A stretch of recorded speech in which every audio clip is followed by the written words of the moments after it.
WHD's Hometown Sports with Sports Director Brad Dalton. Linebacker Jeff Luke was one of the biggest pieces of Jimbo Fisher's first recruiting class as head coach at Florida State, but Luke is not going to be finishing his college career as a Seminole. Coach Fisher announcing yesterday that Luke, as well as defensive tackle Darius Cummings, have been granted their releases to transfer to other institutions. Cummings played in just 5 career games for the Seminoles, registering 7 tackles. Luke played in 19 career games as a Seminole, tallying 23 tackles, 3 tackles for loss. This past season played in 11 games for FSU, recording 15 tackles. High school softball taking center stage last night as some of our local teams hit the field in the regional quarterfinal round over at Giles. It was the Timberwolves playing host to Fletcher out of Jacksonville.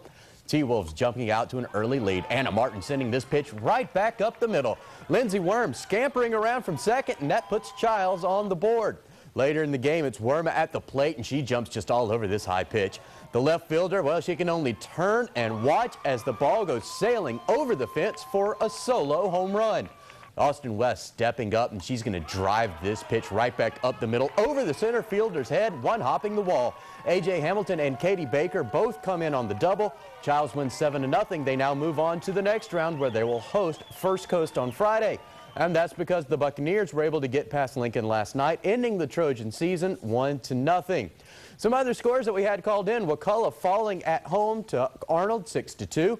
Also in action last night, yesterday afternoon, NFC getting past Providence 4-1. The Eagles will now host Bishop Snyder on Friday as they stop McClay 9-2. And that'll do it for your Sunrise Sports. Let's head back over to the news desk.